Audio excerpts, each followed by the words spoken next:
Boa noite a todos e a todas. Primeiro agradecer de estar aqui com vocês a primeira vez. Vocês se incomodam se eu ficar aqui? Tá legal? E me perguntar, por que falar de alegria no momento que parece que todo mundo fala de tristeza? Será que o pessoal do Campo do Brito enlouqueceu e não percebe que o mundo está louco? Como é que a gente pode falar de alegria? Então a primeira questão que eu queria que a gente provocasse hoje era: há motivos para se ter alegria? Então vamos pensar em Paulo quando ele diz assim: em tudo dai graça, porque esta é a vontade de Cristo Jesus para convosco. Aí a grande pergunta é: eu dou graça até na desgraça?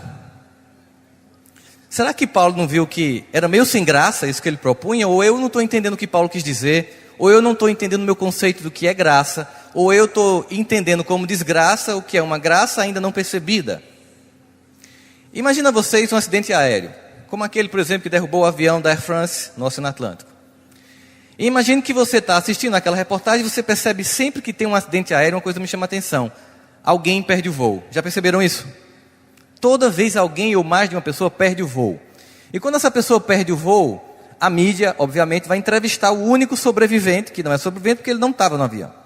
Mas a entrevista aquela pessoa e ela sempre vai apresentar um motivo fútil. Não, o pneu do carro furou, o despertador do celular não tocou, peguei um engarrafamento, deu overbooking no voo, enfim, as várias justificativas. E o repórter continua insistindo e diz assim: mas o que você acha que de fato fez com que você não pegasse o avião? E invariavelmente, das muitas entrevistas que eu vi, a pessoa dizia: foi Deus que me livrou disso. Mas imagine que você é uma mãe que está assistindo a reportagem, mas o seu filho estava no avião. Será que ela dizia assim para ela mesma: então o que foi que Deus fez com o meu filho? Porque Ele não protegeu o meu filho? Na verdade, quando a gente tem uma visão limitada sobre a vida, numa perspectiva material, achando que a felicidade se resume àquilo que nós conquistamos, a morte se apresenta como tragédia. Apesar da maior parte dos seres humanos, independente de religião, acreditar que nós continuamos depois daqui, que nós não somos daqui e que nós não vamos ficar aqui, quando nós partimos, a dor é profunda. A revolta muitas vezes acontece. E acontece porque muitas vezes nós não entendemos o que de fato vem a ser a alegria de viver e o que de fato vem a ser graça. A primeira grande questão que a gente pode se pensar hoje em dia é: o que nós estamos visualizando no mundo? O mundo está piorando ou está melhorando? O que vocês acham? Está melhorando. Eu não senti muita firmeza nessa melhora de vocês, não. Vamos esquecer. Eu quero que vocês pensem assim: olhando o que sai na TV, o mundo está melhorando? Não, o mundo está ou não está melhorando segundo a TV? Está ruim, não está? A coisa está feia, né? Tem gente que amanhece o dia, numa segunda-feira, depois de um final de semana, ela amanhece o dia antes de trabalhar e liga assim: mais um crime hediondo na Grande Aracaju.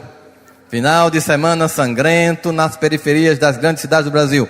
Olha como você já acorda feliz para trabalhar. Ou seja, se num plano espiritual nós escolhemos as sintonias que nós queremos ter, também não é diferente aqui no plano material. E a grande questão que nós temos é que, de fato, nós sabemos que estamos num período de profundas transformações históricas, emocionais, psicológicas da história humana. Aqui damos o nome de transição planetária, que é muitas vezes pouco compreendida pelas pessoas, inclusive pelos espíritas. Porque as pessoas pensam que a transição planetária é a transição do planeta. E a transição planetária é a transição das pessoas que estão no planeta. O planeta não irá se regenerar.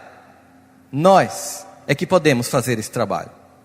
Mas aí a gente começa a pensar assim: então, nessa perspectiva em que eu tento entender felicidade, em que eu tento entender o mundo que nós nos encontramos hoje, como é que eu posso entender o que está acontecendo? Kardec faz uma pergunta em O Livro dos Espíritos, que ela é bastante curiosa, e a resposta ainda mais. Ele pergunta assim: por que quando olhamos o desenvolvimento da história humana atual, nós temos uma sensação de que, pelo menos do ponto de vista moral, ao invés de avançarmos, nós recuamos? Olha que pergunta inteligente. Ele estava, como homem do seu tempo, vendo a ciência acontecendo. Ele estava vendo as descobertas acontecendo. E é porque não tinha nem luz elétrica, nem iPhone, nem WhatsApp. mas ele via as descobertas acontecendo. Então, materialmente não dava para negar avanço, mas moralmente parecia que havia recuo. Os espíritos responderam assim: enganas, pois se olhares bem a história humana, verás que nós estamos sempre avançando. Mas quando você for ler uma resposta do livro dos Espíritos, cuidado com a vírgula. Porque tem uma vírgula. E diz assim: às vezes é necessário que o mal chegue ao extremo para que os homens sintam necessidade do bem e das reformas. Vou repetir para a gente entender o conceito que vai ser fundamental agora. Às vezes é necessário que o mal chegue ao extremo para que os homens sintam a necessidade do bem e das reformas. Ou seja, nós somos aqueles que costumamos empurrar com a barriga. Eu não sei se isso acontece com vocês. Se quando vocês estudavam para a prova um dia antes da prova. Se vocês só declaram o imposto faltando 3 minutos para o site da Receita Federal fechar a declaração. Se você adia aí do médico, se você empurra com a barriga, se nós podemos fazer isso na vida pessoal, nós também fazemos isso na vida coletiva. Porque transformação implica em exercitar, em força, capacidade de provocar mudança. E as pessoas preferem a zona de conforto. Então o que Kardec escuta é o seguinte: chega um momento em que há uma gama de eventos tão críticos que a dor se extrema e disso não vem uma outra resposta que não seja as reformas, que não seja o bem. Pois muito bem, todo mundo escuta aqui a palavra crise, que parece ser o antídoto da felicidade. O que é que nós estamos escutando hoje nas mídias? Com a crise econômica no Brasil, esse certamente será um dos natais mais tristes que nós teremos. Não sei se vocês já escutaram isso. E o que é tristeza para o Natal segundo a mídia? É como você vai menos ao shopping center comprar. O que é alegria? É você ir comprar uma roupa na Riachuelo, dividida em 12 vezes no cartão, para pagar em agosto do ano que vem, para ir para a casa de um parente que você não gosta, fingindo que está bem, em que todo mundo sorri quando se odeia, e alguém toma todas e no final da noite ainda sai contando os podres de todo mundo e a noite termina terrivelmente. Isso é um Natal feliz.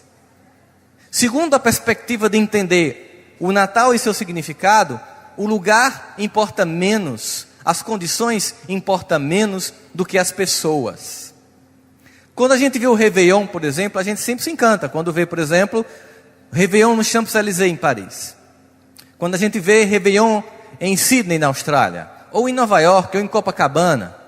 Mas acontece que, de fato, felicidade, alegria, tem a ver com quem eu estou. Na verdade, é muito mais feliz estar sentado numa cadeira como essa, no quintal da sua casa, na crise, tomando cidra cerezé, com quem você ama, do que estando cercado de estranhos num ambiente glamouroso, sem afeto, esquecendo que o verdadeiro significado de estarmos ali comemorando o Natal e um Ano Novo é o renovar das esperanças que Deus tem em nós. Como diz Isaías, a misericórdia de Deus se renova todos os dias, porque todos os dias se renova a nossa iniquidade. Então a grande alegria, o grande motivo de estarmos juntos é pensarmos, talvez nesse Natal, já com crise, já sem presentes, já sem coisas para manifestar, sem algo para esnobar, sem querer me sentir importante, talvez eu possa perdoar, talvez eu possa suportar, talvez eu possa agradecer, e talvez eu possa começar a me sentir feliz. Porque nós vivemos no mundo atual, e Kardec fez essa pergunta em 1857, mas a gente percebe que ela é tão mais atual hoje em dia, em que as pessoas vivem num frenesi de fantasia do que são. Hoje é mais importante aparecer ser do que ser pessoa. Nós vivemos hoje num tempo que chamamos historicamente de pós-modernidade. E a pós-modernidade tem 3 características. Essas 3 características elas foram hiperdimensionadas pelas redes sociais. A primeira característica da pós-modernidade que foi inflacionada pelas redes sociais é o sentimento de individualidade. Eu no seu mundo, você no seu mundo. Cada um no seu quadrado. Hashtag não estou nem aí para você. Quando as pessoas chegam dentro de um ambiente ou de um restaurante, elas fazem assim: qual é a senha do Wi-Fi? Porque a preocupação delas não é estar com você, é estar com você na ausência. E elas ficam no WhatsApp, conversando, às vezes com quem está do outro lado da mesa. E não tem segredo. É um esvaziamento. Esse esvaziamento foi percebido pela mídia, que começou a lançar 2 filões cinematográficos de minissérie que representam o psiquismo coletivo da Terra hoje. O primeiro é filmes de vampiro. Lua Nova e toda aquela série de filmes de vampiro, como também tem minisséries com essa temática, porque é uma sociedade esvaziada de alegria. O vampiro não tem felicidade. Ele vive numa vida infeliz. E o outro filão da indústria cinematográfica que captura esse psiquismo coletivo atual é o filão dos vampiros, não, dos mortos-vivos, dos zumbis. Muito bem representada pelo Guerra Mundial Z, aquele filme, e aquela minissérie The Walking Dead. E aí a gente percebe o seguinte, que na verdade as pessoas estão feitas zumbis. Teve um fotógrafo americano que pegou um monte de gente numa estação de metrô, assim, e apagou no Photoshop os telefones. E as pessoas estavam todas assim. Zumbis. Na ausência. Mas além dessa individualidade que a pós-modernidade nos provoca, nos afastando do outro e inibindo a construção do desafio da fraternidade. Desafio que se evidencia quando pessoas imaginam que porque você não cultua um Deus como eu posso chegar e explodir e matar você em nome desse Deus que eu digo que é o Deus da luz da vida. Esse individualismo que não faz eu perceber em você a luz que tem em todos. Existe uma outra característica desse momento. É que nós vivemos um momento de profundo narcisismo. Nós queremos aparecer mais que os outros. As pessoas postam até prato de comida no Instagram e no Facebook. Estou comendo um peixe na praia em Aracaju. Aí dá uma foto para pegar o peixe. Para mostrar que pode pagar o peixe. Um amigo meu, ele fez o seguinte. Ele botou assim. Inaugurando minha nova casa no Alphaville, numa noite romântica com minha esposa, na varanda, vendo a lua, tomando um vinho chileno. Aí postou, e eu com muita caridade mandei inbox para ele no seguinte comentário. Miserável infeliz. Você não sabe que as pessoas que estão curtindo aí, estão mandando para mim mensagem no WhatsApp, dizendo como você está sendo ridículo ao postar isso. Mas eu vou lhe dizer por que é ridículo postar isso. Porque se você tivesse uma noite romântica com sua esposa, as suas mãos estavam nela e não no smartphone.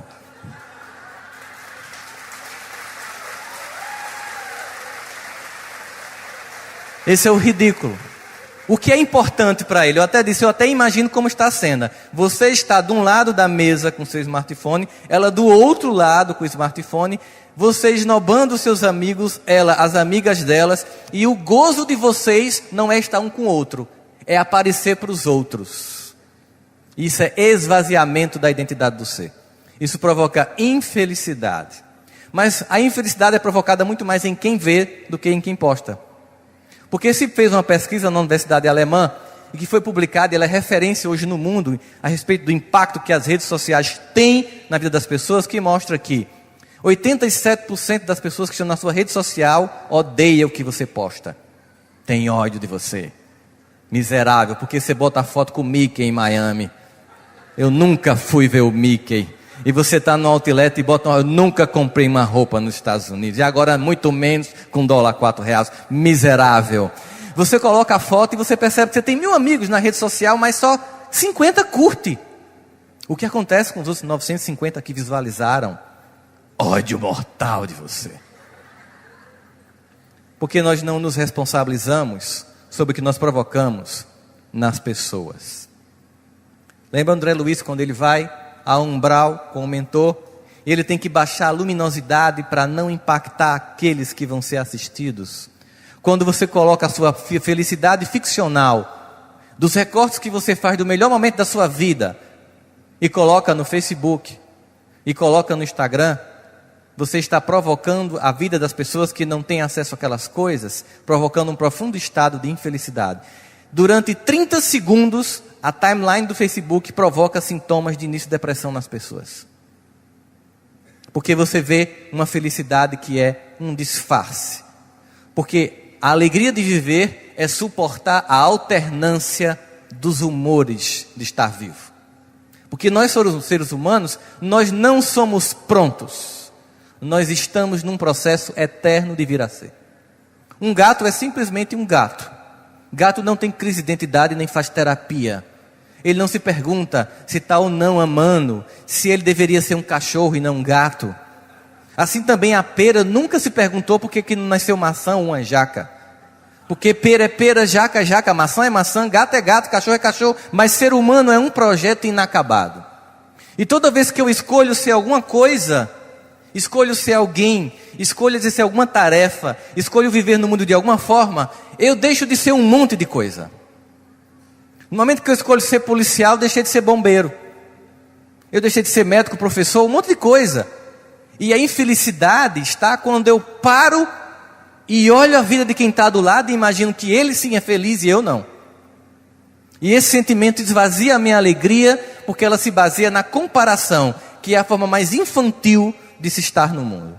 É a forma mais clássica de autossabotagem. E ao mesmo tempo um processo obsessivo coletivo, porque nessa hora você está tão auto-obsediado que o obsessor faz, opa, estou de férias, ele já está fazendo o meu trabalho. Vou ver se eu pego o vizinho dele, que está fazendo prece ainda. Porque ele já acha que não vale nada, ele já acha que é ninguém, que não pode nada, que não tem condição nenhuma, ele só chega para pedir, ele quer passe, se o passe não prestar, ele é capaz de pedir um vale transporte, ele está sempre pedindo, ele chega no centro espírita, mas ele está sempre com cara de coitado, com cara de coitada, porque ninguém pede nada, coitado e coitada. Coitado e coitada não assume a própria existência, não se responsabiliza sobre a própria vida e não participa da mudança da história de seu povo. É um omisso que no máximo faz curtir no Facebook. Porque nós estamos aqui como trabalhadores da última hora. Numa hora grave, em que a maior parte das pessoas pensam em abortar, em se suicidar, em fazer aborto afetivo, que é estar em relacionamentos que você não tem compromisso com o outro, pais que não educam filhos, esposos que não respeitam esposas, aparências de relações em um profundo desrespeito. E nesse momento em que urge a esperança, as pessoas ampliam um discurso de caos e de sentimento de que nada vai ser possível de mudar. Mas na verdade a alegria reside em suportar a alternância, porque tem dia que eu amanheço assim, pô, tô bem hoje, eu tô bombando. Tudo fica bonito, você vê aquela árvore que você nunca viu no caminho, diz, que coisa linda, dizer que árvore, obrigado por você existir, irmã árvore, que linda essas flores, irmã árvore. Você vai trabalhar, naquele dia tudo flui, mas tem dia que você já amanhece com cão no couro. É incrível. Você já amanhece mal, você se acha horrível, nada presta, todo mundo no trânsito está planejando atrapalhar a sua vida, é proposital. Aquela pessoa que fica no meio, nem numa faixa, nem na outra, não deixa você passar por aqui, nem por aqui, e parece que está domingo de manhã, e é segunda, e você angustiado, a pessoa está lá no meio. Quando você chega no trabalho, aquela piada que você sempre riu dela, quando alguém diz, o que foi? Está me achando cara de palhaço? Está um mau humor terrível. Uma pessoa uma vez me apresentou a outra, e eu fiz, que prazer, prazer não, prazer é com minha mulher, satisfação. E eu fiquei imaginando aquilo, poxa vida, que criatura amargurada, que vontade de não estar com o outro, cria logo uma barreira. A alegria consiste em suportar que nós variamos. Ora nós estamos muito bem, ora a gente está muito mal. Ora a gente está em pleno elevo espiritual, a gente sente a presença magnânima de Deus na nossa vida. A gente sente o quanto Ele é um Pai amoroso que consola. No outro dia a gente se sente só, abandonado, distante, incapaz de acreditar em soluções. Somos nós, seres que oscilam. Mas não fomos apenas nós que detectamos isso em nossa vida. Paulo, numa das cartas que manda à comunidade de Romanos, no capítulo 7, no versículo 22, diz assim, é incrível que quando eu quero fazer o bem, o mal está comigo. Porque segundo a lei de Deus, eu entendo que é bom, mas eu faço o que é ruim. Bom, se Paulo, que teve com Jesus, tete a tete, oscilava nos humores, imagine a gente. Então a grande pergunta é, você já ficou a noite sem dormir? Já ficou com drama de consciência e passou a noite inteira em claro? Já teve que pedir ajuda aos universitários, chamado Rivotril ou Lexotan? Se sim, parabéns, você é um espírito em evolução. Porque só quem tem crise é quem está se transformando. Só quem perde a noite de sono é quem está incomodado com quem é ainda. É porque está querendo ser algo melhor. Porque quem não está nesse estado não tem crise. E eu tive uma noção disso quando uma vez, conversando com um amigo, cuja mãe era prefeita de uma cidade do interior, chegou para mim muito alegre e disse: Sandro, saiu uma verba hoje no Ministério das Cidades de R$300 mil para saneamento básico na cidade de mamãe. A cidade de mamãe.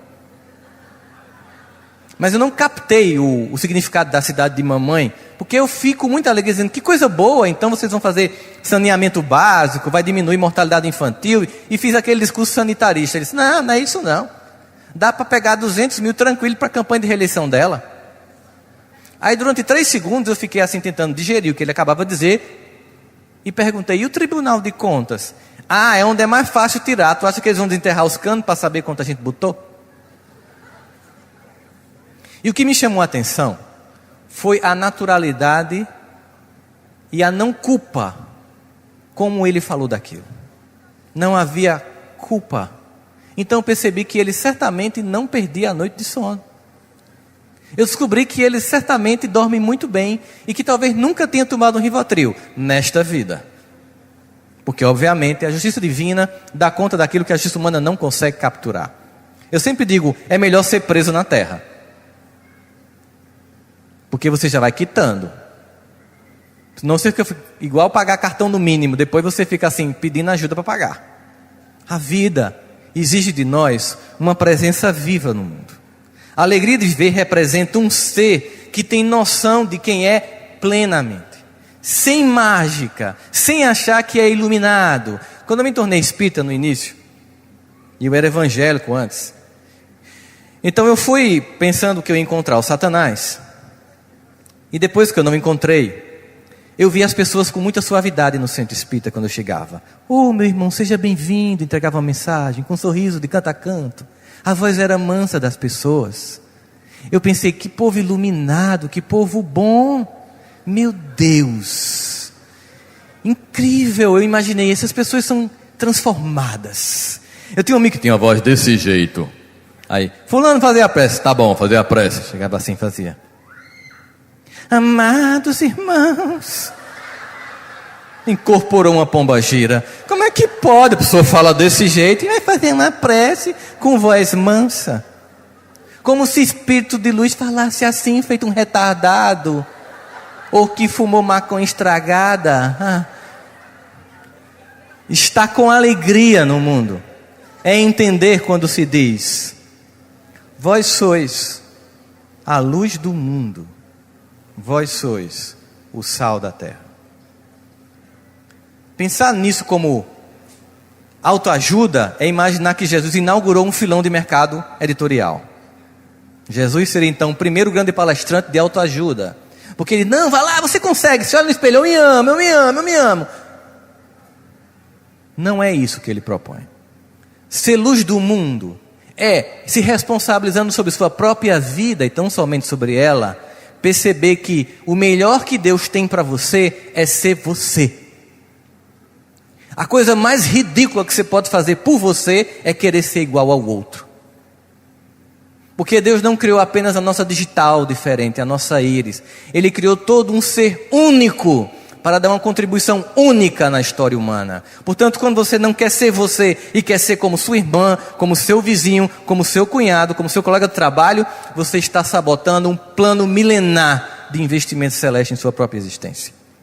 Abrindo mão de sua própria dignidade e integridade de ser criatura para ser uma cópia mal feita de um projeto de quem você supõe ser feliz, sem saber no íntimo as lutas que aquela pessoa passa. Eu percebi isso quando chegou para mim uma paciente no consultório, e ela já chegou desse jeito. Ah, meu Deus, eu tenho um ódio daquela nojenta. Aí sentou. Aí eu fiquei em silêncio. Eu falei, meu, qual? Ela tem uma lista tão grande. Eu fiz, qual? Qual delas? Aí eu fiz, qual? Ah, essa você não conhece. Aí eu não resisti e disse, tua lista só aumenta, né? Ironia terapêutica. Ela fez, mas ela é horrível. Aí eu perguntei a coisa óbvia. Se você reputa alguém como nojento, é porque essa pessoa fez algo que lhe nojasse. Concordam comigo? E eu perguntei, o que foi que ela lhe fez? A resposta antológica foi, você acredita, estudante de medicina as duas, Você acredita que essa nojenta toda vez tira 10 no seminário? Pausa silenciosa. Só para me provocar? Paranoia. O ego. O mundo gira em torno de mim. E essa amiga, só para me provocar, estuda. Como ela não era nordestina, tinha passado pelo Enem e foi morar na minha cidade, eu fiz. Agora eu entendi essa característica da sua personalidade que eu não tinha visualizado então até agora no seu processo terapêutico. Ela, qual? Eu não sabia que você tinha isso. Ela, o quê? Ficou bem animada. Você é burra. Ela, como assim eu sou burra? Disse, aí como a gente diz aqui na Paraíba, burra com força, com vontade pessoal e propósito de ser burra. Ela, cara, eu estou te pagando para dizer a verdade.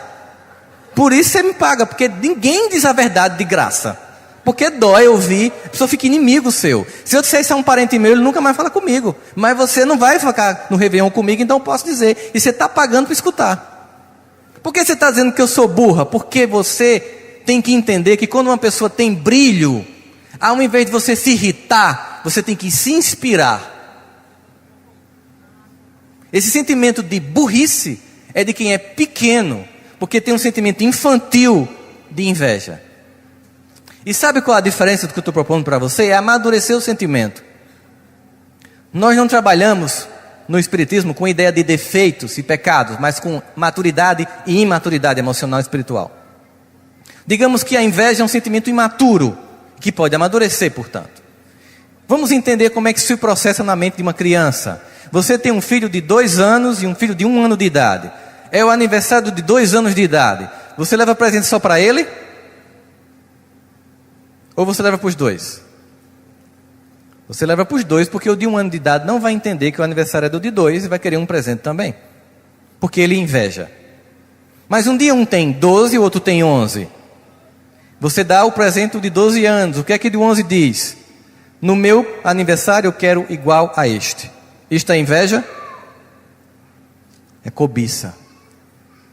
Inveja é quando eu tenho raiva porque você tem. Cobiça é quando eu também quero ter o que você tem.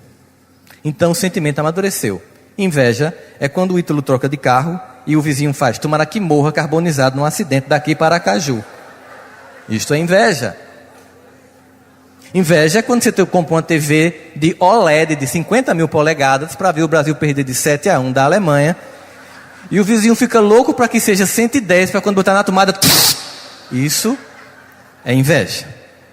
Cobiça é quando o vizinho de Ítalo chega para ele e diz, Ítalo, como é que tu comprou esse carro? Ele diz, rapaz, eu trabalho, mas você trabalha onde eu trabalho, ganha a mesma coisa. Mas eu dei a uma pessoa da minha família revistinha da Jequiti, Mary Kay. E a gente está fazendo um extra. Sabe o que é que o cobiçoso faz? Ele diz, me dá uma revistinha dessa. Ele pega as duas, chega em casa e dá para a esposa, ó. Vamos trabalhar, que eu estou querendo trocar de carro. Ele não está com raiva porque você comprou, ele quer ter um igual. Isso não é inveja, isso é cobiça. Então, inveja, para ficar com conceito, é querer que o outro não tenha. Cobiça é querer ter também. Mas chegará um dia que a gente nem vai precisar copiar o outro. A gente simplesmente vai ser quem a gente quer ser. E simplesmente isso vai ser suficiente para ter a alegria de viver. E eu propus essa paciente. Quando você encontrar alguém melhor que você, não seja burra, não inveje. Seja inteligente, cobice, se aproxime, aprenda, reconheça quem faz, quem tem que ser feito. 3 meses depois, elas defendiam um seminário juntos. Ela entendeu que ela não era uma inimiga, mas que dentro dela havia um mundo infantil em que ela imaginava que quem era melhor que ela era alguém que fazia isso para provocá-la. Isso é que no Evangelho segundo o Espiritismo chama-se de sofrimento voluntário. Ou seja, não é motivo para sofrer. Você não tem um parente que desencarnou, um filho que morreu, um filho que está usando droga, você não recebeu uma traição afetiva, você não está com metástase cancerígena, mas você está com inveja. É escolha. Você escolheu ser infeliz.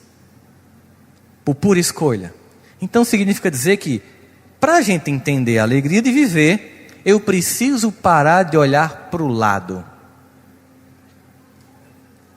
Mas e por que a fofoca é uma coisa, não que aconteça aqui em Campo do Brito, óbvio, é uma coisa histórica que eu estou falando para vocês, muito menos no movimento espírita também não acontece isso. Milindres, eu nem sei o que significa no dicionário espírita, na verdade. O que isso quer dizer? Que nós vivemos num mundo que há um estímulo à competição. E esse estímulo à competição, que nos faz acordar segunda-feira dizendo, eu vou vender mais que fulano. Eu vou bombar mais que cicrano. Mesmo que no final de semana você tenha ido para seu culto de religião pessoal, dizendo que era irmão de todos. Gerando uma hipocrisia religiosa, espiritual, psicológica, que lhe dá desarmonia e infelicidade, porque não tem como ser feliz odiando os filhos do meu pai. Não tem como ser feliz querendo derrubar os filhos do meu pai. Não tem como ser feliz sem reconhecer que os filhos do meu pai são meus irmãos. E não apenas intelectualmente percebendo isso, mas emocionalmente vivenciando isso. A não felicidade e a falta de alegria é a escolha de quem se faz pautar a vida pelos valores doentes do mundo. E Jesus deixava muito claro que o mundo era doente. E que no mundo de doente, o que mais tem é doente. Por isso que ele dizia, eu não vim para os que estão sãos, mas eu vim para os que estão doentes. Nós estamos doentes. Agora vamos tentar entender aqui. Em alguma medida e de alguma forma, eu estou querendo convencer a vocês que os valores desse mundo são equivocados a um ponto, em que nós confundimos a realidade de ser eterno pelo ego temporal. Então eu queria provar para vocês que o mundo é uma ilusão. Eu posso? Não vou fazer mágica porque eu não sei. Me chamou a atenção, quando eu estava chegando hoje aqui, a notícia de uma jovem mãe de 23 anos, da periferia de uma cidade chamada Itabaiana, aqui perto. Eu estava ouvindo o programa de rádio quando estava chegando. E aí era assim, ela era casada com um vigilante noturno, tinha tido um bebê recém-nascido, e com essa coisa toda da microcefalia, aquele medo que as mães estão, com mosquito, aquela coisa todinha, ela desvaleceu de sono e deixou o filho no quarto. Ela dormiu o tempo inteiro junto com a criança. Nesse momento ela acorda assustada porque escuta um barulho. E para chegar no quarto da criança, antes ela passa pela cozinha, aquela casa pequenininha que num corredor você vê tudo, destelhada, aliás, sem forro. Ela viu a porta da cozinha arrombada. E ela já gelou, porque ela lembrou que o filho estava só no quarto. E quando ela entrou no quarto, pronto. Acabei de provar que o mundo é uma ilusão. Por que eu fiz isso? Vamos tentar entender. Sim, a criança está bem. Eu acabei de inventar essa história, então ela está ótima, sem problema nenhum. Pelo menos essa, as outras nem tanto. O que é que eu fiz? Eu fiz vocês entrarem numa história. Eu fiz vocês desenvolverem todo o cenário da história. Eu fiz vocês sentirem a emoção da história. Só faltou a trilha sonora de Psicose. Que deixaria mais emocionante a narrativa. E vocês tiveram medo do que não aconteceu, porque vocês entenderam uma regra da neurociência. A mente humana não diferencia a ficção da realidade. A mente humana não diferencia a ficção da realidade. Por isso que Jesus dizia, e agora vocês vão entender, o meu reino não é deste mundo. Porque este mundo é uma grandíssima ilusão. É uma Matrix. É o mito da caverna de Platão. É a ideia do que a gente vê a realidade. É a ideia de que a alegria no Natal é comprar no shopping, é ter uma árvore de 2 metros com neve aqui no sertão. Um Papai Noel vestido com roupa que não dá para sobreviver no Nordeste. Inclusive ontem roubou um helicóptero em São Paulo. Não sei se vocês viram. O Papai Noel agora ele não dá, ele tira, né? É um mundo que beira o ridículo. Se nós olharmos pelo olhar do mundo. Mas se nós olharmos pelo olhar complacente e misericordioso de Deus, nós veremos que apesar de tudo, a beleza está no ar. Nesse momento, nós poderíamos nos perguntar, se eu sou a luz do mundo, isso significa dizer, me aceitar como eu sou, e não como eu gostaria de ser, destruir aquela fantasia de um X-Men perfeito e ser quem eu sou no melhor que eu posso ser? Qual seria a minha condição de sal da terra? Lembremos que Jesus era judeu, falava para judeus. E o sal, numa sociedade sem geladeira, tinha como objetivo manter a carne incorruptível. Então, ser sal da terra é ser um agente de moralização do mundo. Ser sal da terra é fazer a diferença num contexto em que o jeitinho de empurrar com indecência a vida e a relação com os outros pauta uma coletividade que vive num estado de corrupção coletiva. Chama a atenção quando tem eleição por parlamento. Porque geralmente os repórteres dizem o seguinte, no dia da eleição para deputados, senadores e vereadores, enfim. Hoje, o povo brasileiro sai às ruas para escolher os seus representantes. Quando vocês escutam isso, como vocês se sentem? Se sentem representados? Os deputados nos representam? Os senadores? Claro que não. Nós somos completamente diferentes deles. Nós jamais compramos um DVD pirata. Nós nunca baixamos torrent de minissérie ilegal na internet. Nós jamais colamos. Copiar livro, nunca fizemos isso. Falsidade ideológica. Parar em fila dupla quando não podia. Comprar recibo para não pagar imposto. Nós? Não. De jeito nenhum. Portanto, nós somos um país incrível. E vamos falar de uma pesquisa do IBGE que mostra esse incrível país que nós somos. Perguntaram numa entrevista 4 coisas. Você é racista? 93% dos entrevistados. De jeito nenhum. Eu respeito as pessoas todas. Segunda pergunta. O Brasil é um país racista? Muito racista o Brasil. Terceira pergunta. Você é invejoso? Não. Eu? O que é do outro, o que é meu, é meu. Você é invejado? Criatura muito, eu não posso fazer nada que o povo olha para a minha vida. Eu tenho que andar com galho de arruda. Então nós temos um país curioso. É um país cheio de invejosos, racistas, mas que ninguém que respondeu à entrevista é. E nós somos então esse país curioso. Nós somos uma nação de pessoas honestas e decentes que por azar votamos em desonestos. Tem alguma coisa errada? Se não quiser, eu nunca mais volto aqui, sem problema. Eu sei que eu estou pegando pesado. Eu entendo isso.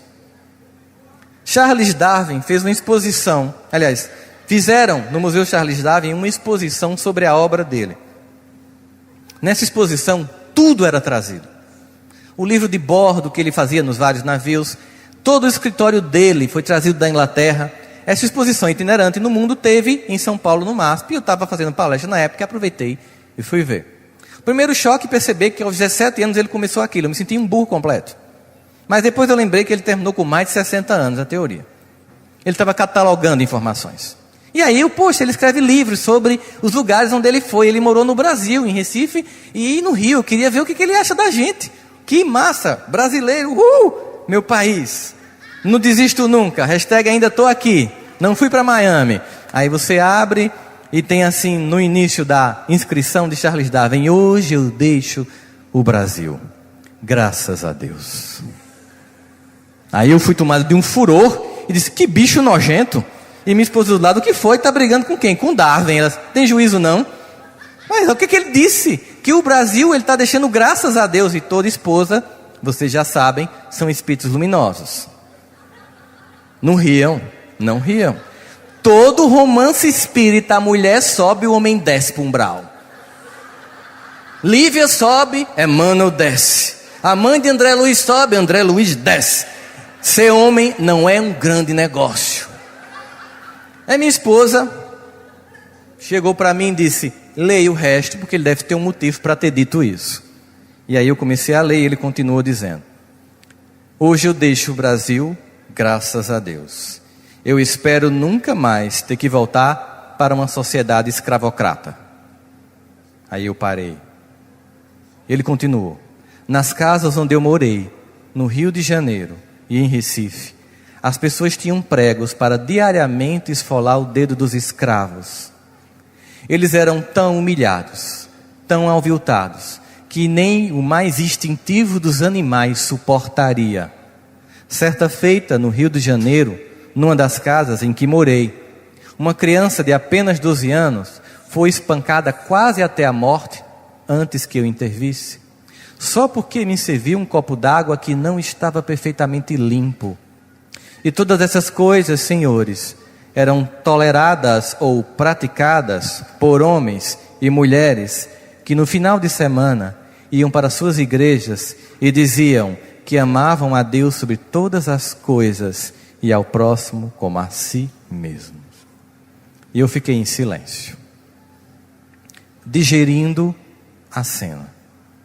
E imagine, o que ele escreveria hoje? Nós não temos mais uma sociedade escravocrata. Talvez ele escrevesse assim: hoje eu deixo o Brasil, graças a Deus. Pois neste país, nas cidades, as pessoas de classe média passam com seus filhos confortavelmente nos carros com ar-condicionado, para levar para a escola, para o inglês, para o balé, para o tênis, para a natação, para o shopping, para a evangelização. E nos sinais encontram uma incômoda paisagem urbana de crianças que insistem para limpar o para-brisa, para vender alguma coisa ou para fazer alguma apresentação de malabarismo, mas são apenas encaradas como uma incômoda ou assustadora paisagem urbana. Todas essas pessoas passam indiferentes, mas no final de semana, espíritas, católicos, evangélicos, mórmons, adventistas, todos vão para os seus templos. Todos de alguma forma elaboram rituais e dizem que amam a Deus sobre todas as coisas e ao próximo como a si mesmo. E a gente lembra de João quando diz: mente o homem que diz que ama a Deus a quem viu e não ama ao seu próximo a quem viu. E a gente entende por que nós estamos passando pelo que nós estamos passando.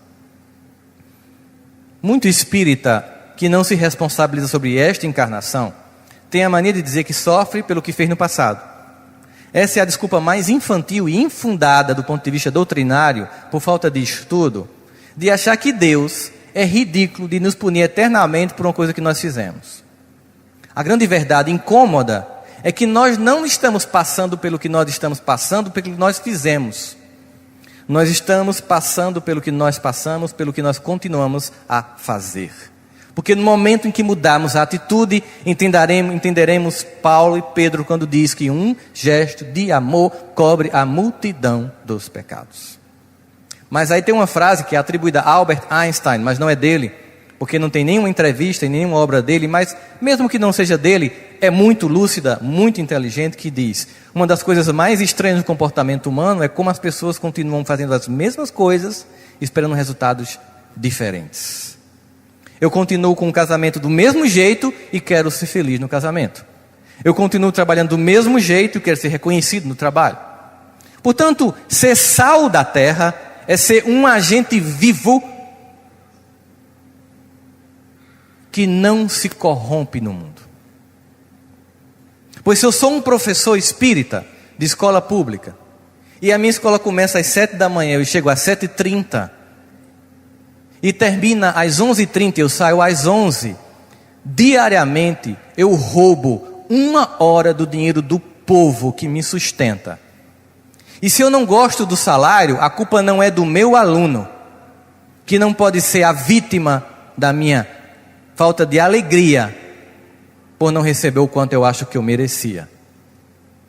Se eu sou um médico espírita e atendo com frieza, sem acolher, eu estou sabotando a angústia de quem chega em fragilidade para mim.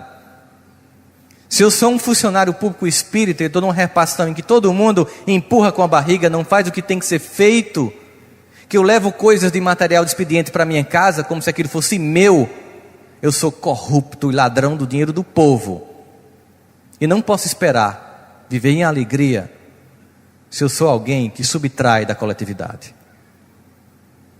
Porque nós devemos, como diz Francisco de Assis, evangelizar sempre, em qualquer lugar, e só quando necessário usar palavras. Evangelizar sempre, em qualquer lugar, e só quando necessário usar palavras. Ser luz do mundo e sal da terra não é um oba-oba de eu me amo, não posso mais viver sem mim. É mais que isso. É entender que eu sou instrumento para a mudança do mundo. É entender que a alegria e a transformação é uma representação que de mim sai em direção ao outro. É entender que ninguém vai mandar ET, espírito de luz, criança índigo, cristal, azul, amarela, para fazer uma mudança planetária que é responsabilidade nossa. Porque se estão vindo crianças especiais, eu não estou negando isso, não pensem que elas vão fazer o que nós temos que fazer. Porque eu digo que a vinda de espíritos para a Terra neste momento é igual a colaborador da ONU que vai para um país conflagrado em guerra que vai ter eleição. Eles vão observar a eleição, mas eles não votam. Quem vota é quem está naquela nação. Quem vota é quem está naquele país. Quem muda é quem está naquele contexto histórico. Portanto, ser espírita, ser cristão de uma forma geral, não é fazer o seu culto particular no fim de semana, com alguns rituais que fazem com que você pense que está fazendo o que Deus quer, fazendo uma reedição simplista, trocando inferno por umbral, Satanás por obsessor e céu por uma espécie de alphaville chamado Nosso Lar, que você com muito sopão, campanha do quilo e ESD consegue comprar um lote para morar. Isso é uma simplificação ridícula de não entender uma doutrina que não tem como objetivo salvação pessoal, mas tem como objetivo central a redenção coletiva do projeto humano.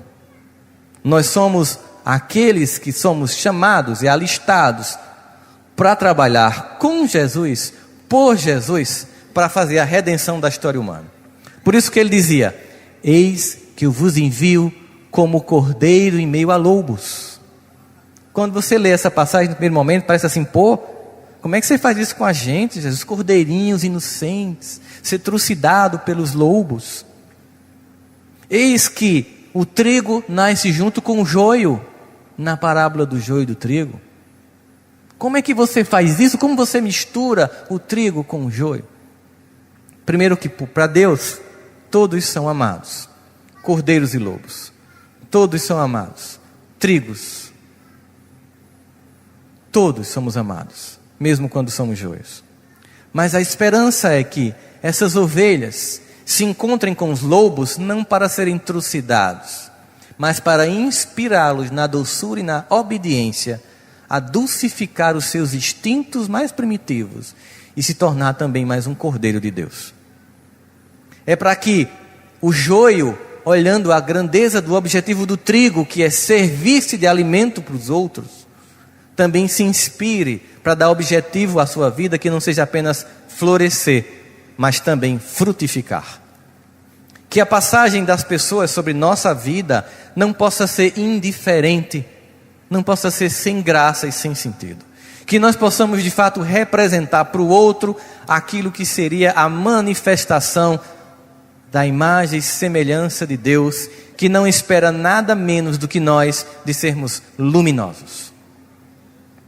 Vós sois a luz do mundo, vós sois o sal da terra. E ainda diz Jesus: sois deuses, vírgula, lei do trabalho, fazei brilhar a vossa luz. Ela não está dada, ela está proposta. A luz precisa ser colocada em ação por mim. Eu preciso agir, mas as pessoas têm uma visão infantil de Deus. É muito infantil. Uma vez chegou um paciente para mim, concurseiro, é aquela pessoa que está fazendo concurso público. Ela passa o dia estudando e como a família acha que ela não está fazendo nada, ela sempre escuta o Jaqui, né? Já que tu não está fazendo nada, vai comprar o pão. Já que não está fazendo nada, vai levar teu pai no médico. E ela não consegue estudar porque ela não está fazendo nada na visão dos outros, ela está angustiada. E um dia chegou para mim um desses concurseiros no consultório e disse assim convicto: este concurso agora de procurador da República é meu, eu vou passar. Eu, massa, adorei, muito vigoroso, você me deixou agora contente, senti força na sua palavra. De onde ela vem? Porque tem que ter um motivo. Ah, você não sabe o que aconteceu ontem à noite. O que foi? Eu tive uma conversa séria com Deus e disse para Ele que Ele me desse esse concurso, que Ele me ajudasse a passar. O que é que você acha, gente? Uma das coisas que mais me constrange é quando alguém pergunta o que é que eu acho, porque eu me vejo obrigado a dizer, e a pessoa está pagando a terapia, então eu me vejo mais obrigado ainda. Eu acho 3 coisas. Me diz. Primeiro, eu não tenho dúvida que Deus vai lhe ajudar. Sabia que você ia concordar comigo. Segundo, eu acho que você está atrasado. Se você teve uma conversa séria com Ele ontem, desde o primeiro dia com você, Ele conversa seriamente. Aí fiquei em silêncio. Ele perguntou, e a terceira coisa? É que, pelo pouco que eu conheço de Deus, pela alguma coisa que eu já li em algumas religiões sobre Deus, existe um consenso entre budistas, hindus, muçulmanos, judeus e cristãos. É que Deus é justo. Logo, se Deus é justo, Ele é equânime. E se Ele é equânime, Ele não privilegia um em detrimento do outro. Significa dizer que, ao meu ver, amanhã, Deus vai ajudar todo mundo que vai fazer o concurso.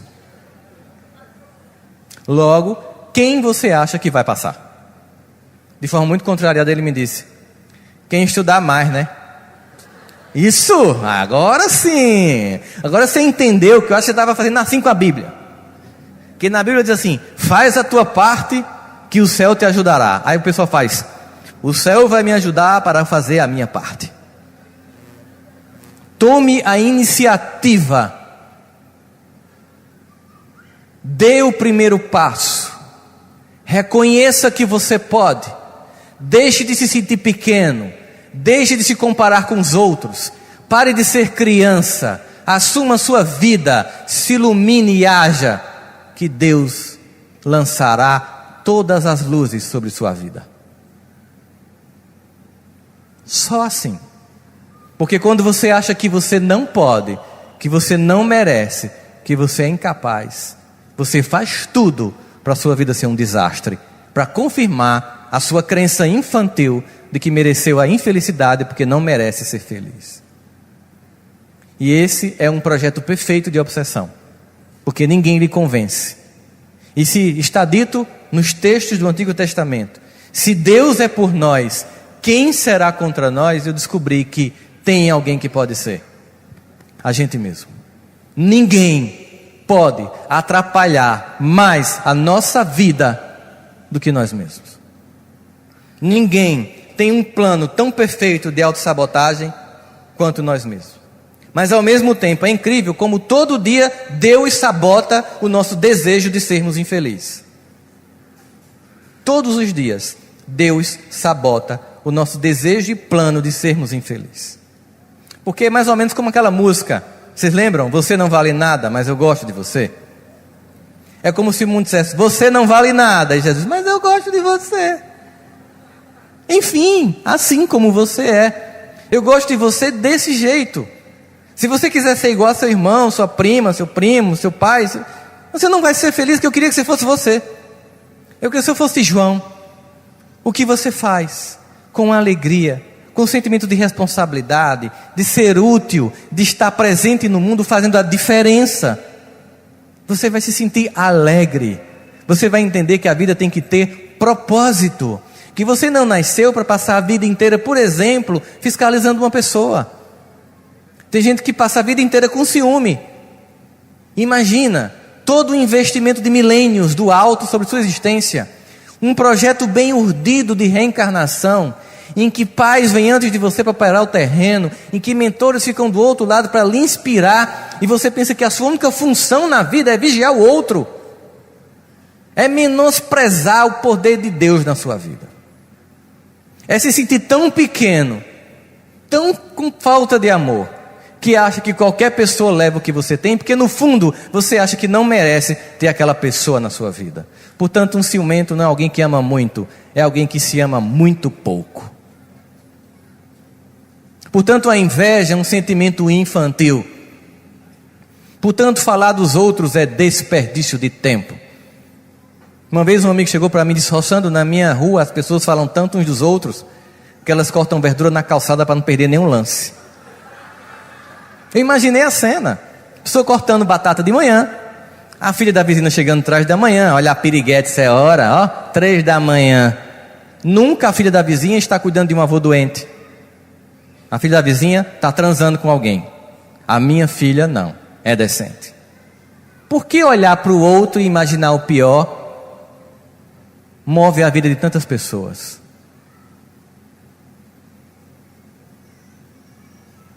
O que Jesus quis dizer com: como é que você repara num argueiro que está no olho do teu irmão e não vê uma trave que está no teu olho? Será que ele está fazendo um mero julgamentozinho moral? Coisa feia, falando dos outros, papai do céu, briga. Será que seria isso? Ou será que seria: quantas horas, filho, investido na vida de alguém que você não pode mudar? E quantas horas não investido na vida da única pessoa que você pode mudar? Você mesmo. Primeira grande questão: desperdício de tempo e de espaço de Deus em minha vida. Segundo, observar a vida do outro, vendo no outro o que tem na minha, que é o que se chama na psicologia de projeção psicológica. Uma vez o aluno chegou para mim e fez: professor, o senhor já viu fulano? O que é que tem? O senhor acha que ele é gay? Sei. Também, se for, qual é o problema? É uma orientação que as pessoas têm na vida sexual. Não, mas eu acho que ele é. E todo dia ele apontava para alguém, um professor, um aluno, professor: eu acho que fulano é gay. Aí eu fiz: tu lembra da aula de projeção psicológica que eu dei sobre psicanálise? Lembro. Tu lembra qual é o conceito de projeção? Projeção é quando você diz no outro aquilo que tem em você. Eu disse: exatamente. Portanto, querido, se tem uma borboleta dentro de você, deixa ela voar, mas deixe de enxergar nos outros, porque você não vai fazer nada no mundo observando o que acontece com a vida dos outros, mas com a sua sim. Como nós dizemos aqui no Nordeste, um resumo da teoria psicanalítica da projeção psicológica nordestina é: quem disso cuida, disso usa. Lembram dessa? Tem gente aqui que não é da minha época, não. Estou vendo que não lembra. Da minha época são as pessoas que usaram sandália havaiana e quando torou, botou um prego para continuar usando. Levante a mão. Da minha época pagou moral e cívica. Estamos prestes a pegar Eurobus de volta. Estamos velhinhos já. Na minha época usou-se conga e quichute. Exato. E era a divisão das classes sociais: conga, quichute e bamba. Dividia as classes sociais. Não é verdade? E nós continuávamos vivendo felizes. E hoje há um esvaziamento de alegria, porque deixamos de ser quem somos, porque sabotamos a nossa própria existência, porque vislumbramos a vida do outro, porque pautamos a nossa vida em resultados materiais e esquecemos que nós estamos aqui para ser luz do mundo e sal da terra. Portanto, se você pensa que fazer uma regressão vai lhe ajudar a se iluminar, saiba que não precisa gastar dinheiro para descobrir qual é a sua tarefa no mundo. É aonde quer que você esteja, dar o seu melhor e servir. No que quer que você faça, fazer com alegria e com contentamento. Existem 150 salmos no Antigo Testamento, no livro de Salmos. Desses 150, 105 são de um conhecido nosso chamado Davi, autor do Salmo 23. O Senhor é meu pastor, não me faltará. A família Asef, que vivia com Davi no templo de Jerusalém, compôs mais 14. Alguns salmos são de autor desconhecido, inclusive esse, que agora eu quero chamar a atenção sobre ele. O Salmo 199, conforme a tradução bíblica, em que o salmista desconhecidamente diz, e salmo era música cantada antes de entrar no templo, nas escadarias do templo. Ele diz: celebrai com júbilo ao Senhor todos os moradores da terra, e servi a Deus com alegria, apresentando-se a Ele cantando. Para que tudo isso? Que efusividade? Ele conclui dizendo: porque Deus é bom, eterna é a sua bondade, e a sua fidelidade dura para sempre. E aí eu me pergunto: o que é celebrar com júbilo ao Senhor? É no culto do fim de semana? É na missa do final de semana? É na reunião espírita do final de semana? Ou celebrar com júbilo ao Senhor é escolher o altar da vida, do meu trabalho, da minha vida em família, para ali com alegria, servir e viver e aceitar as pessoas como elas são e me aceitando como eu sou, para viver uma vida plena. Uma das características fundamentais de alguém que quer se transformar é a aceitação completa de si mesmo. Joana de Ângeles diz que o ser consciente é aquele que nem se culpa, nem se justifica, apenas se transforma. Nem se culpa, nem se justifica, apenas se transforma. Eu vou agora pensar uma história bastante conhecida nossa para você ver o impacto de tomar essa decisão. De nem se culpar, nem se desculpar, mas tão somente se transformar. Lá ia um homem chamado Saulo para a cidade de Damasco, continuar perseguindo aqueles que julgava ele estava corrompendo o judaísmo. Paulo, ainda não Paulo, Saulo, era um grande doutor da lei e era discípulo de Gamaliel, um dos mais lúcidos e doces do Sinédrio, um dos maiores que tinha a maior compreensão poética e prática da Torá. Paulo foi treinado. Paulo, com certeza, no bar mitzvah dele, aos 12 anos, recitou a Torá, porque tem que se recitar aos 12 anos a Torá. E Saulo se prepara lendo a Torá para a vinda do Messias. Chegando perto de Damasco, o próprio Cristo se apresenta a ele perguntando por que ele o persegue. E ao ouvir a voz e ao sentir a vibração de Jesus, Paulo entende que Jesus era o Messias. Imagina o sentimento de constrangimento que tomaria conta de qualquer pessoa que passou a vida esperando o Messias, não reconheceu o Messias e ainda por cima matava quem a ele seguia. Por isso Paulo é considerado por nós, Saulo é considerado o quê? Quando a gente vai estudar sobre Saulo, Saulo era o quê dos cristãos? Um perseguidor, é isso que a gente escuta? Saulo era um perseguidor dos cristãos. Isso é o que a gente chama de politicamente correto. Você sabe o que é politicamente correto? É quando eu, em vez de dizer a coisa como ela é, eu douro a pílula para suavizar.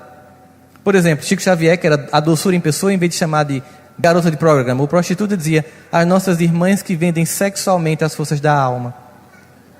Ao invés de você dizer que o indivíduo é corno, você diz que ele foi temporariamente obliterado do contrato afetivo. Fica tão bonito que dá até para levar um chifre, suaviza a coisa. Portanto, Saulo não era um perseguidor de cristãos. Saulo era um assassino, era um burguês, que não estava nem aí para a condição do seu povo, porque Roma inteligentemente invadia os lugares, mantinham a religião para a massa ficar organizada e deixava aquela elite com certa capacidade de plena vida para que ela não organizasse a massa contra o invasor. Então a elite mantinha seu status quo e o povo era escravizado e abusado. E Paulo não estava nem aí. E nenhum momento você escuta: Saulo se reúne para expulsar o Sinédrio, para expulsar Roma da Judéia. Não. Então ele era um burguês, ele era um assassino, ele não estava nem aí para o seu povo, mas ele tinha foco. Ele agia com vigor. Saulo tinha personalidade. E tudo que Deus quer é uma pessoa com personalidade. Tanto que Jesus diz: que seja teu sim, sim, que seja teu não, não, porque tudo que vem depois disso é obra do maligno. Ou seja, sai de cima do muro, deixe ser apenas um simpatizante, porque Deus não simpatiza só com você, Ele lhe ama plenamente. E no Apocalipse ainda diz: porque não és nem quente nem frio, hei de vomitar-te. Saulo, ele era quente, ele tinha personalidade. E Jesus entendeu que aquele homem era essencial para que o cristianismo, ainda sem esse nome, não ficasse como uma subseita do judaísmo, sufocado pelo medo dos que na casa do caminho se perguntavam se devia ou não fazer circuncisão, se devia ou não atender ao sinédrio. E esse homem contra Jesus entende que ele é o Messias, e se ele fosse fazer culpa ou desculpa, ele fazia o primeiro movimento de culpa: Jesus, eu não mereço sua presença, saia de perto de mim, se afaste. Eu passei a vida lhe esperando, você vem, eu não lhe percebi, ainda matava quem lhe seguia. Eu não lhe mereço. Muita gente age assim com Deus. Acha que não merece a cura, que não merece a felicidade, que não merece o sucesso. E não faz nada para que isso aconteça. Saulo fez isso. Ele disse isso a Jesus. Vocês viram lá no texto? Se ele disse isso no Atos dos Apóstolos? Não. Ele também podia se desculpar. Ah, Jesus, mas vamos lá, você me enganou. Porque veja só, está dito que você viria na majestade da honra e da glória, e você nasce numa manjedoura, cheia de jumento do lado, filho de um carpinteiro. Aí tu me enganou, vamos combinar. Ficou difícil de eu perceber, não botou legenda. Ele fez isso? Saulo nem se culpou, nem se justificou. Ele simplesmente iniciou a transformação. Tá, beleza, entendi, estava errando até agora. E agora, o que queres que eu faça? Agora eu quero acertar. Ele não perdeu um minuto sequer na culpa ou na desculpa. E Jesus deve ter entendido, esse é o cara, esse é o vaso escolhido mesmo. É ele que eu estou procurando. Ele não tem medo de ser ele é autêntico. Ele não é morno, ele é quente. E quando eu mudar o vetor dele de perseguidor, ele vai ser o maior divulgador. E ainda vou dar uma lição para a humanidade entender o poder da minha mensagem. Que o primeiro grande verdugo que matou o primeiro mártir se torna depois o grande divulgador. A potência do perdão do Evangelho. Mas aí Saulo podia ter feito uma outra coisa que é muito comum na casa espírita.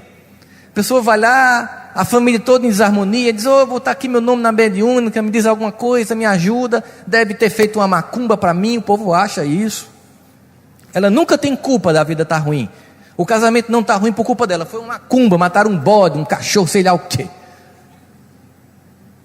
Há 3 dias atrás eu estava no Facebook de noite, uma pessoa colocou assim, olha, Rossano, você não me conhece, eu vejo suas palestras no YouTube, eu não sou espírita, eu sou católico, eu não sei como é que funciona, mas estou precisando que você faça um trabalho para mim. Porque eu quero que uma pessoa que mora perto da minha rua se apaixone por mim. Como é, quanto é, eu pago qualquer coisa. Aí eu respondi, não, é de graça. Ela, de graça? Eu digo, de graça. E como é que eu faço? Eu compro algum bicho? Não precisa, você já tem um bicho na mão. Ela, quem é? É você mesma, você é o bicho capaz de conquistá-lo. Como? Seja interessante. Se você for mulher interessante, ele vai lhe amar. E mesmo assim, se ele não lhe amar, é porque não é para ser seu. E vocês não têm trabalho não? Temos. A gente trabalha no Evangelho. A gente percebe que a gente não muda o outro, a gente muda a gente. A gente não violenta consciências, nem pede coisas mesquinhas. A gente aceita como Deus quiser que seja. E segue. Aí ela desconectou-se. Tem gente que chega no centro, pede, vê se tem alguns obsessores, deve ter um caminhão na minha casa de obsessor. Você vai lá, os espíritos fazem um registro e dizem assim, olha, a pessoa vai no centro e volta, e aí o que aconteceu? Não, os espíritos disseram que não se preocupe, Jesus no leme, quem manda no universo é Deus, não existe um mal eterno, aumente a prática do Evangelho. Sabe o que a pessoa faz? Só isso. Olha a frase, aumente a prática do Evangelho. A pessoa pensa que quer fazer mais Evangelho no lar, em vez de fazer um dia 2. É melhor não fazer nenhum dia e praticar uma página do Evangelho do que fazer todo dia e não praticar nenhuma. Silêncio e ação, muito melhor. Lembro de uma vez uma amiga ligou para mim, que também não era espírita, Rossandro, eu sei que você é espírita, nessa hora espírita serve, né? É incrível. Eu sei que você é espírita, meu marido enlouqueceu aqui em casa, me ajude, eu acho que ele quer me matar, me ajuda. Eu liguei para uma amiga minha, que tem uma mediunidade impressionante, disse, fulana, olha, estou aqui com uma pessoa que está do outro lado da linha, está acontecendo tal coisa, e pedi uma orientação, só pensei em você, eu não sei nem o que fazer, porque ela quer uma coisa espiritual nesse sentido, não tem mediunidade nenhuma, eu não vejo, não sinto, nem quero ver. Aí ela fez, Rossandro, ele está no quarto. Ela disse, seu marido está no quarto? Tá, bom, eles não podem entrar no quarto do casal, eles respeitam a privacidade. Tem como você fazer ele sair do quarto? Tem. Aí ele saiu, aí a senhora do outro lado, Rossandro, o problema é ela, não sei como ele aguenta essa mulher, meu filho. E ela do outro lado, e aí, o que é que ela disse? Olha, tenha calma, reze, vá para o seu quarto, deixe ele em paz, não provoque ele, espere em Deus. Adocifique sua... Eu ia dizer o recado, não dava para dizer. Portanto, os Espíritos não dizem a realidade, dizem assim, prática do Evangelho, muda a atitude, criatura, que o mal cessa. Se Paulo quisesse uma receita de bolo para Jesus, ele dizia, tá, eu quero que você me diga o que é que eu faço agora e como é que eu faço. Jesus não responde como é para fazer. Mas Jesus podia ter respondido. Sabe como é que Jesus podia ter respondido? Já que você perguntou o que você quer que você faça, é o seguinte, eu primeiro que você mude de nome, já que você tem esses dois nomes, Saulo e Paulo. O nome Saulo é muito judaico, e o seu projeto para mim, na minha empresa, é muito greco-romano, cosmopolita, meio um CEO do cristianismo. Você vai abrir um monte de franquias, feito McDonald's, você vai abrir na igreja em Romanos, em Coríntios, onde você vai abrir as franquias, você vai viajar, você não vai mais ter contato com o seu povo, eles vão lhe rejeitar, você vai perder a herança dos seus pais, você vai para o deserto passar 3 anos para voltar ao eixo, que você é muito amostrado, muito arrogante, muito egocêntrico. Quando baixar a bola e entender que a tarefa é para mim, não para você, você começa a viajar, vai fazer viagens, você vai ser apedrejado, você vai ser expulso, vai passar fome. No final você vai estar em Roma, e um homem chamado Nero, que vai ser o dirigente daquele país na época, ele vai ter um surto psicótico, vai tocar fogo na cidade, o Ibope vai cair desgraçadamente. Ele vai fazer o que um país no futuro vai fazer quando todo o Ibope desgraça, culpa o outro, o antecessor. Ele vai culpar os judeus. Quem é que vai estar no dia? Tu, o principal representante, aliás, os cristãos, tu, o principal representante dos cristãos. Ele vai lhe pegar, levar para uma casa ali, prender e depois vai decepar a sua cabeça. Topa a missão? Aí Saulo ia fazer, massa, velho, foi bom te conhecer, tu é o cara, eu entendi, mas estou voltando, ó. Que queres que eu faça? Não tem receita de bolo. Comece a agir, porque se você for fiel no pouco, aí sim, Deus continua investindo, porque você vai ser fiel no muito. André Luiz, todo aquele que opere e coopere, de espírito voltado para Deus, deverá aguardar sempre o melhor, e isso não é promessa de amizade, é a lei. Todo aquele que opere e coopere, de espírito voltado para Deus, deverá aguardar sempre o melhor, e isso não é promessa de amizade, é a lei. A alegria é servir. A alegria é ter propósito. A alegria é ser um agente de mudança histórica no mundo. A alegria é sair da omissão. A alegria é parar de empurrar com a barriga. A alegria é servir a Deus com alegria, conforme o salmista nos convoca. Mas será que eu tenho motivos para ser feliz? Deus nos ama não se nós formos assim. Deus nos ama apesar de sermos assim. Portanto, nós devemos servir com alegria, não se eu tiver bem de vida, não se eu tiver passado no concurso, não se eu morar numa casa massa, não se eu for para Disney. Eu tenho que ter alegria apesar de a minha vida ser assim. Porque na verdade, se nós entendermos em tudo dai graça como aprenda a agradecer o que você não percebe como graça contida de Deus, você vai perceber a grandiosidade da obra dele. E eu vou terminar tentando provar isso. Não se preocupe que eu não vou dar um outro grito para assustar vocês. O conceito de memória, do ponto de vista neurofisiológico, vai nos dizer que memória é aquilo que nos impressiona, aquilo que exerce sobre nós um profundo impacto emocional. De modo que nós lembramos daquilo que, segundo essa teoria, é muito repetidamente evocado, ou emocionalmente evocado. Portanto, vocês lembram o que fizeram no dia 8 de setembro de 2001? E no dia 11 de setembro de 2001, na hora dos atentados, no dia dos atentados do World Trade Center do Pentágono, vocês lembram onde vocês estavam? Vocês lembram o que aconteceu no dia 12 de setembro? Percebeu a diferença entre o dia 10 e o dia 12? É que no dia 11 teve emoção. Portanto, a memória, ela capta as emoções. Mas também, segundo essa teoria, teríamos que ter repetição. Todos os dias nós vemos um monte de pessoas que não fazem parte da nossa vida direto, mas nos influenciam, as chamadas celebridades. Elas ganham prêmios, Oscar, coisas do tipo, e todo dia nos impressiona nas TVs. Não sei se vocês sabem, mas 37% dos brasileiros dão boa noite a William Bonner ao final do Jornal Nacional. É carência com força. Boa noite, William. Tá lá que o cara é bonitão, mas não precisa dar boa noite, o cara nem sabe se existe. A carência. Você vê ele, você vê as pessoas dos jornais, você vê as celebridades, você vê os outdoors, as revistas. Vocês sabem que em 17 minutos, folheando uma revista de moda, a mulher começa a se deprimir? Ela descobre algumas coisas. Eu não tenho uma boca como essa. Eu não tenho uma barriguinha como essa, muito mais depois de 3 filhos. Eu não tenho cabelos desse tipo. Eu não tenho o nariz da Nicole Kidman. E a coisa que mais dá vontade de se deprimir, meu marido não parece com o dela. 17 minutos, a produção de endorfina cai e a de cortisol sobe. Depressão. Você vai comprar coisa no supermercado e tem uma fila de revistas, já viram? E debaixo das revistas o que é que tem? Chocolate. Porque você vê a capa da Men's Health e vê aquele cara todo sarado, com tanquinho. Você olha, deprime e pega o chocolate para compensação.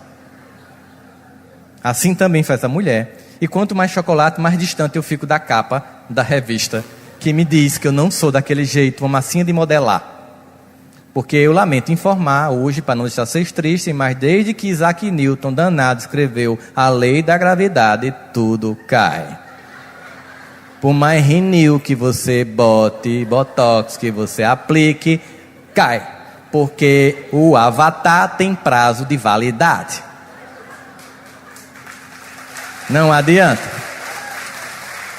A alma é eterna, o avatar não. E tem gente que passa a vida investindo na única coisa que acaba e desinveste na única coisa que é eterna. Portanto, segundo essa teoria,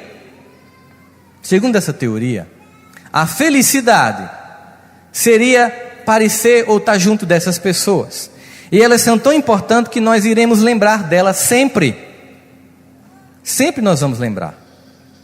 Eu lembro que eu estava vindo com um colega de uma viagem internacional, a gente pousou em Recife, voltando para Paraíba, fomos passando por uma cidade do interior, e lá tinha um senhor, uma cidade de 3 mil habitantes, naquela clássica cidade pequenininha, uma rua no meio com a catedral no fim, tudo acontece ali. Tinha um senhor de mais ou menos 80 anos, de mão dada com a esposa, se balançando numa cadeira com os netos e os filhos ao redor num domingo de tarde. Meu amigo olhou aquela cena de um domingo de tarde numa cidadezinha do interior do Nordeste e disse: eita, que coisa deprimente. Eu lembrei da poesia de Carlos Drummond de Andrade. Qual? Vai uma vaca, vem uma vaca. Vai o jumento, vem o jumento. Oh, vida besta, sou.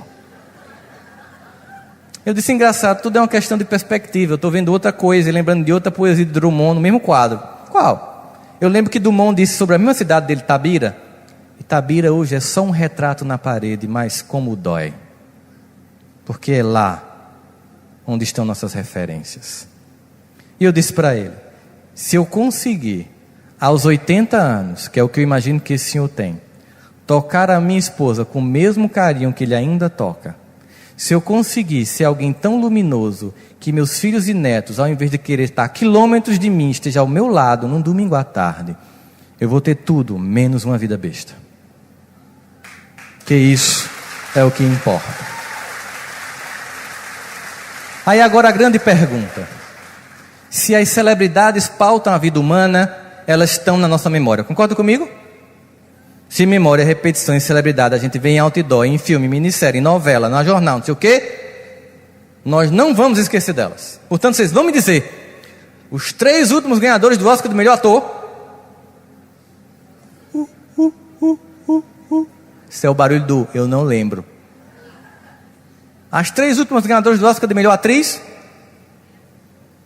melhor filme, melhor direção, do Pulitzer, Nobel da Paz, de Economia, Medicina. Ninguém lembra. Não é estranho? Esse povo vive na televisão. Isso foi noticiado muito profundamente e ninguém lembra. Vamos entender agora o que é a graça contida de Deus. Fechem os olhos, por favor. Não vou dar susto em ninguém. Fiquem tranquilos. Eu queria que agora, neste momento, você resgatasse os momentos mais difíceis dessa existência. Por algum momento, resgate as cenas em que a dor parecia que não poderia ser suportada. Resgate as cenas. Sinta os sentimentos que tomou conta de você nestes dias. E agora lembre, quem estava do seu lado? Quem lhe ajudou a superar? Quem lhe deu forças para ultrapassar?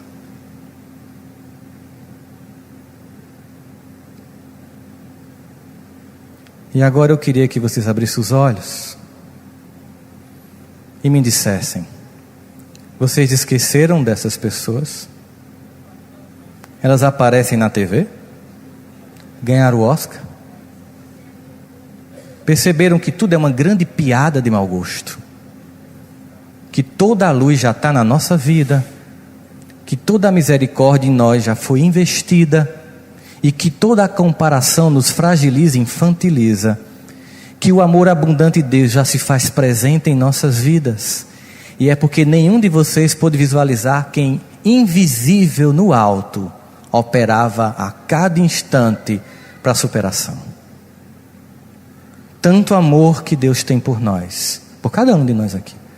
Tanto investimento da luz e do alto, para que a gente sabote dizendo que não é feliz. Deus nos ama profundamente, como nós somos. Deus investe em nós todos os dias, e nós infantilmente olhamos para o lado e apenas reclamando. Portanto, entendam plenamente como é importante dar graça em tudo. E quando chegarem em casa, por favor, agradeça a essas pessoas, mesmo que elas não estejam mais presentes fisicamente, mas de coração pungido de gratidão.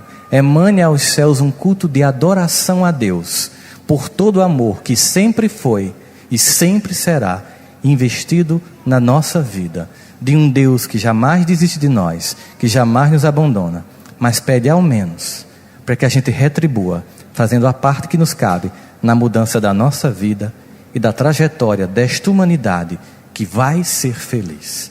Muito obrigado a todos. Muita paz.